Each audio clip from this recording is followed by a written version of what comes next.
Happy Hispanic Heritage Month. My name is Sal Garcia. I am with the Feedonomics IT department.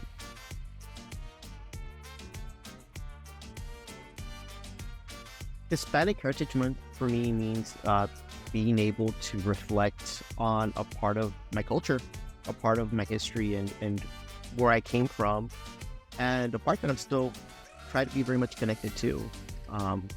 I think it kind of also then provides an opportunity for other people to find out about, what it is to be Latino, what it is to be, Hispanic, because there's so many identities within that umbrella of just different cultures and heritages and experiences that people have. So for me, it's important to reflect on it myself, but then also to be able to share that information with people who ask.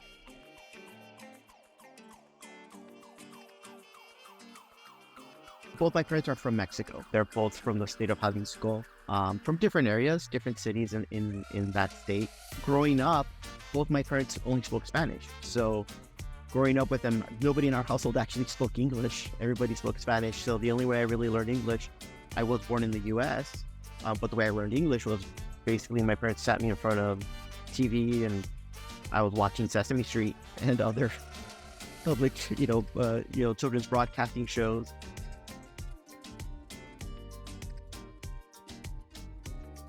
Usually before Christmas, they'll start having celebrations. They'll have maybe street fairs, they'll have fireworks, they'll have a lot of different events like that. And so oftentimes it kind of leads into the new year as well. So depending on where you grew up or what town your family's from, that's usually a very big part of the culture.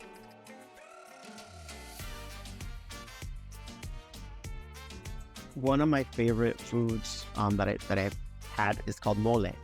One thing I didn't know until later on is that there's multiple types of mole. When I was growing up and visiting family, we had what they call a ranchero mole. Most folks who are aware of what mole is, they usually know it's chocolate based. So it's a little bit sweeter, it's spicy, but it's still a little sweeter. This was not chocolate based. This was actually more like tomato based. It was a little bit more, it was a little spicier, had chili, of course.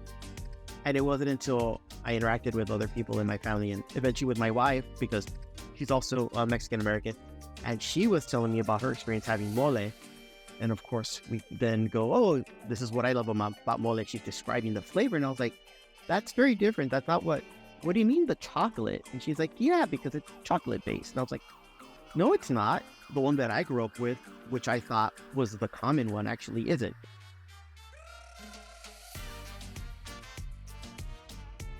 Family and togetherness. I think there's such a big emphasis on just everybody kind of looking out for everyone else.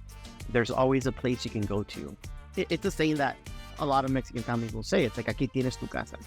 Aquí está tu casa. So here's your home. Like, you always have family that will be there for you.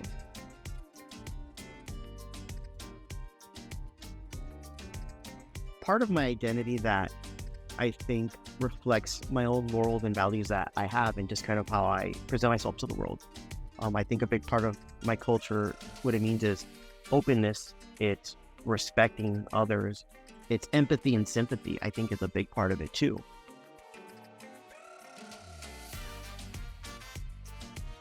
There's a bigger emphasis on not only tolerance, which I think is very important, but it's also acceptance of people, of just who they are, and loving them.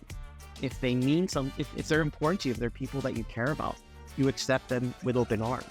You don't push them away.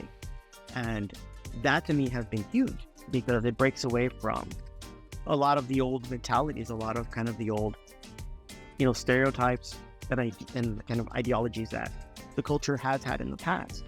Look past the prejudices that can exist in culture, because cultures do have prejudices, not only against them, but within them as well. But I think a lot of them have kind of seen that these prejudices are based on just arbitrary things that people think instead of a human aspect that has to do with the connection with others. So seeing that evolution has made me really happy.